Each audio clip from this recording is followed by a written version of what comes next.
Here we are in Australia, and that's Sydney Harbour Bridge behind us. Not far from the harbour is a rather nice park which overlooks it, and in which we found Mrs Macquarie's chair. It's a must for tourists to sit down in this chair, which Katie is doing. Don't worry, I'm not going to read all of this. But Mrs Macquarie was Elizabeth, the wife of the governor. They arrived in 1810, and he had his workmen cut out a special chair for her so that she could have a nice view of the harbour. That's before the bridge was built, of course. Getting around in Sydney is easy. There are plenty of trams, and all you need is one of these. It's the Opal card, and you can easily top it up. You can use it on the underground as well, and today we're using the Central line. Directions and signs are everywhere. You can't get lost. They've put in some brand new trains, and I think the people in this city are very proud of them. They're so clean and comfortable. These underground trains are fabulous. Double-decker, very fast, very frequent, and not terribly expensive either. But we've got our Opal card, and that gets us around. We're just off to Town Hall Station. We're going to be changing there to King's Cross. King's Cross is close to our hotel in Potts Point, the Holiday Inn, and nearby are essential shops like this one. We're in the Starbucks in George Street in Sydney, having a cup of coffee. If you get a tram to George Street, you find yourself at the magnificent QVB building, or the Queen Victoria building. It was built in her reign in a rather Gothic style, and it houses an absolutely splendid shopping mall with 3 floors of exclusive shops. That clock was designed by a firm of clockmakers in Hastings in Sussex. It's a glorious place to look around, with designer boutiques, and nothing's very cheap. All the floors are joined by escalators, and it was visited by the Queen and the Duke of Edinburgh on their last tour of Australia.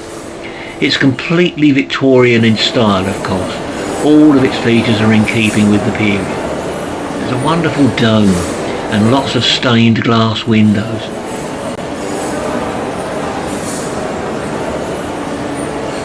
They're beautiful, aren't they? It is almost cathedral-like in its scale and grandeur. All shopping malls should be like this. Look at this amazing chronometer suspended from the ceiling. The mall is certainly more impressive than the nearby market hall and ordinary shops.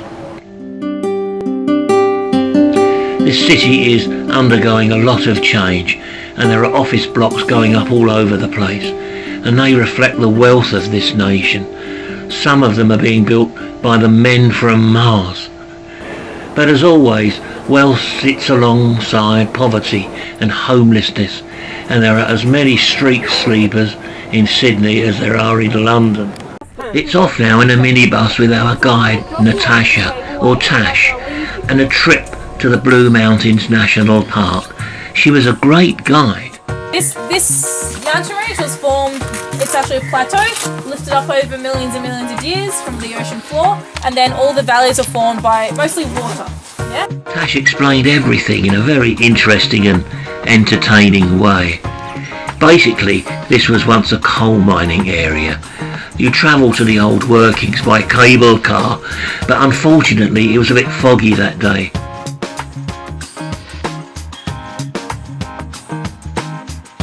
In the scenic railway shop, Katie found a new bracelet. Also, this rail network went further into the valley as well. But then that cable system all collapsed. As in literally, physically collapsed. So then after that they were like, screw this, let's just get tourists to come here. And that's why there are so many tourists here. But this railway was originally used for getting the coal up to the top. So then they built it like this, with no safety measures. When I was younger, it was halfway between, so it was like this, but had a little bit more railing on the side. But if you wanted to, you could get out. Nowadays though, they make it an impenetrable fortress. So there you go. They say that this very steep railway used to take miners to the coalface is the world's steepest, but that claim is challenged by the Linton to Lynmouth railway owners, who say that theirs is. It all depends on the means of traction, water or funicular. Horses and carts were used to transport coal. Much of the workings survive, and so they should, because these guys grafted doing a very dangerous job. They had big buckets and they would chuck the coal in the buckets and then get it up on there. Thankfully, most industrial areas end up looking as picturesque as this.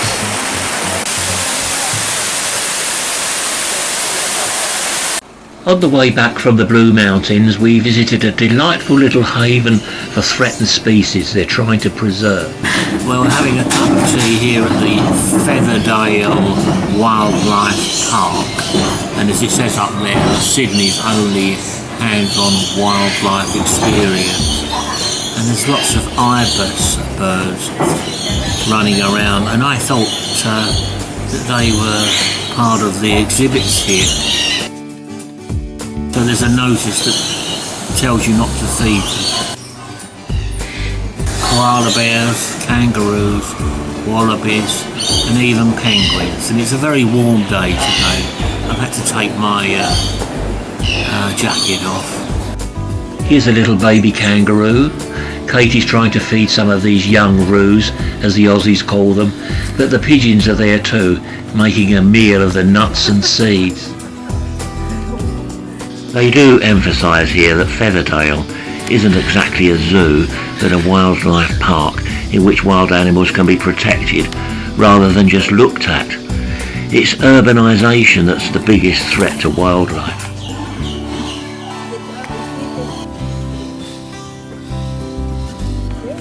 Beautiful feathers on this tropical bird.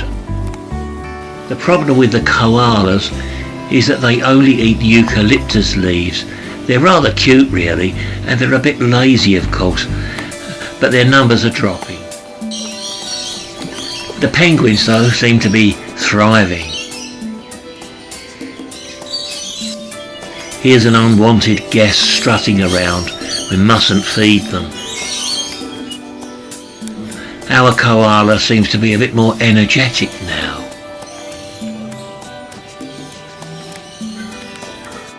I think these are dingoes. Certainly they're not suitable as pets.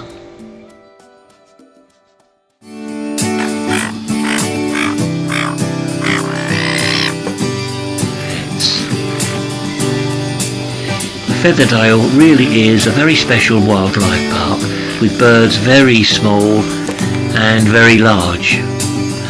Finally we see this little chap in the reptile house.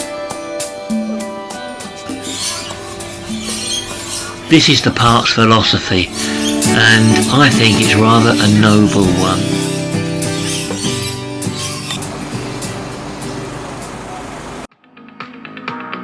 This is Darling Harbour.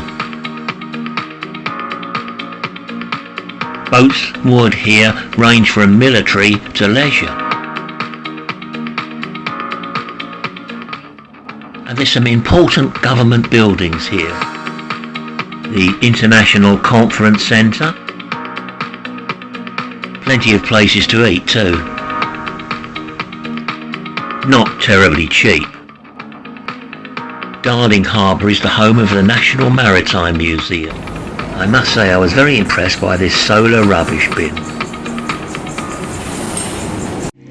The temperature in March was about 80 degrees and it was time to take a river trip from Circular Quays, and what a pleasant cruise it was. Here we are passing Banger Wharf. Before too long we were pulling up alongside for Parramatta, and then it was a delightful walk along the river to the city area. These rock formations are of shale and sandstone. Usually we bring back a sample for the U3A geology group. This area was originally known as Jerusalem Rocks, as the historical city of Jerusalem is situated on rocky slopes. North Rocks was considered one of the most loved spots to visit for walks and picnics, due to its beautiful landscape. Parramatta is a built-up area with traditional and modern buildings. And then it was back to the boat stop and returned to Sydney. Sadly, coronavirus had just arrived in Australia. We thought we would spend a day in Manly and visit the art gallery and museum, only to find it closed. Nevertheless, it wasn't a wasted visit. We spent a few hours there, browsing around the shops and having a pub lunch. It was a very hot March day. Manly is famed for its beautiful beaches, not as crowded as Bondi, but still full of surfers. There's one with his board. A few days later, these beaches were closed by order of the New South Wales government. This is the Art Gallery of New South Wales. It contains a very large number of paintings and sculptures collected from all over the world. It isn't quite as big as the National Gallery in London, but you certainly need more than a day to appreciate what it has. There's a lot of British and European art, including this painting of the Golden Riots in the streets of London in 1780.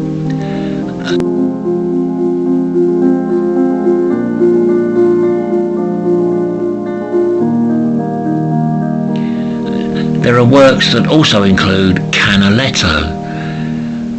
The gallery displays some beautiful ornamental china and porcelain.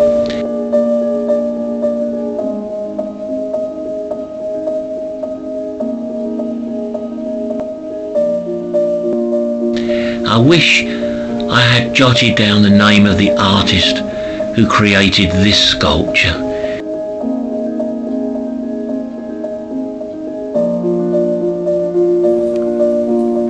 We found a picture by Frank William Bourdillon titled On Bideford Sands, 1889. We're in Quay Street, and embedded into the pavement is a plaque to Clive James.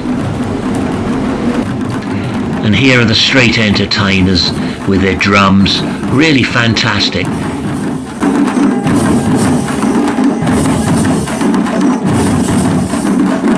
We're joined by some dancers. Look at this girl go, fabulous.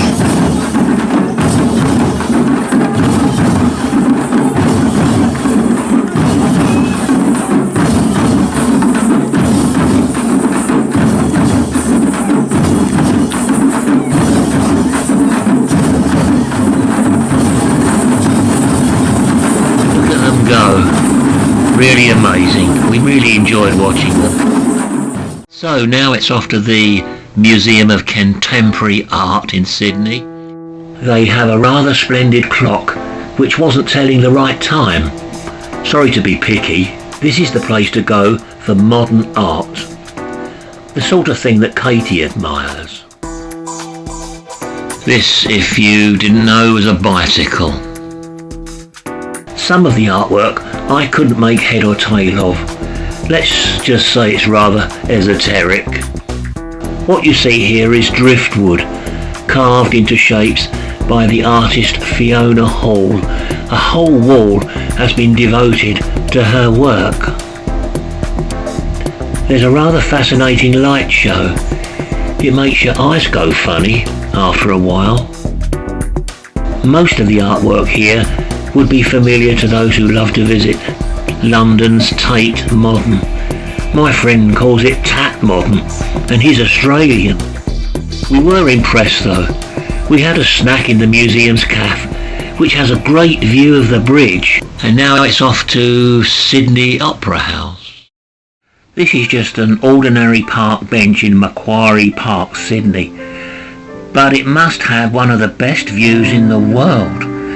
It was time to visit the Opera House. Behind me is the Sydney Opera House. It's iconic. There's no other building in the world shaped like it. You look at this building in awe, and it stands alongside the Taj Mahal, St Basil's Cathedral in Moscow, and St Stephen's Tower in London that houses Big Ben. The competition to design it started in 1957 and it was won by Jorn Utzon, a Danish architect who fell out with the authorities and resigned after acrimonious difficulties that were unresolvable. He also designed the Kuwaiti National Parliament. The Opera House was completed by a team headed by Peter Hall and opened on October the 20th, 1973. It's very impressive and there is no building in the world quite like it. Once you get inside, there is the ticket office and the welcome notices. The first performance was by Dame Joan Sutherland and her portrait hangs in the entrance. The Opera House houses multiple performance venues which can seat thousands.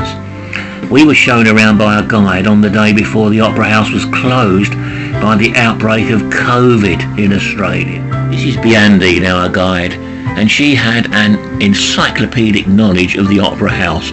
She's one of those guides who make you feel like you're the only people she's ever shown around.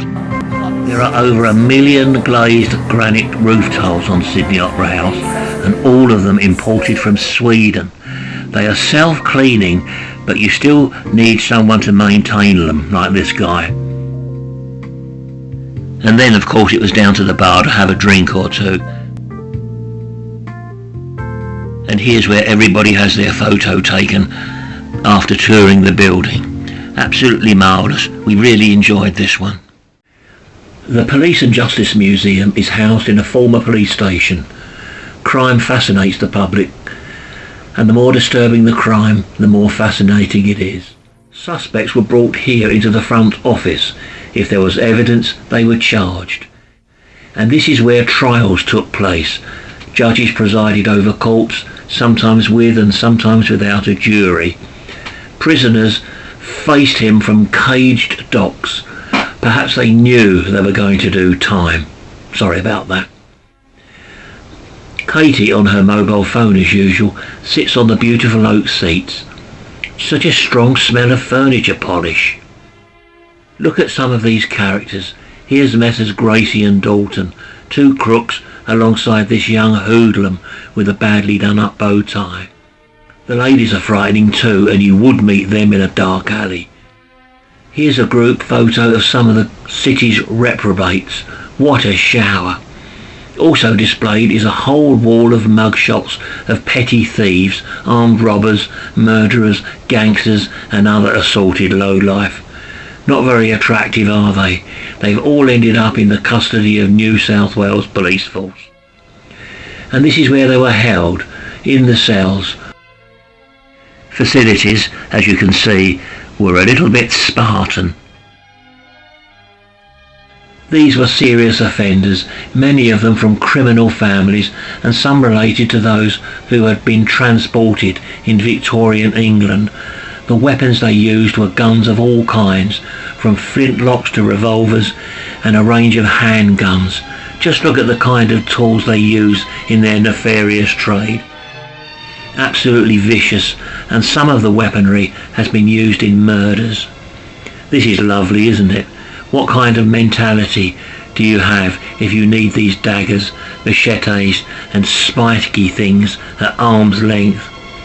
All their details were taken down by the officers in the back office. There was carnage on the roads too. It's unlikely that the people involved in these spectacular car crashes survived them. Drink driving was common when these accidents happened, but it doesn't say much for the construction of the cars themselves. A famous criminal in the 1920s was Stephen Bradley. He got strung up, and likely many of those hanged, he has a death mask. Finally, here's one of the police dogs who helped round up these guys. There's another bridge in Sydney. That's the Anzac Bridge, completed in 1995, and it carries an 8-lane motorway. But we wanted to cross the Harbour Bridge, and altogether we did so 3 or 4 times. It's actually 90 years old now. Some people pay a couple of $100 to climb over it. They're all kitted out in special clothing. But we took the easy way. took in the views and walked over. It's a very busy highway and carries trains as well. What a great experience it was walking over the bridge, but it was time to go to the zoo. This is Taronga Zoo, where we spent a few hours and had lunch. If you don't like to see animals kept in captivity, then look away now, although they seem to be quite happy. I was very amused by the chap with the long beak having a go at every passing fish. Look, there he goes, and again, look, everyone gets poked.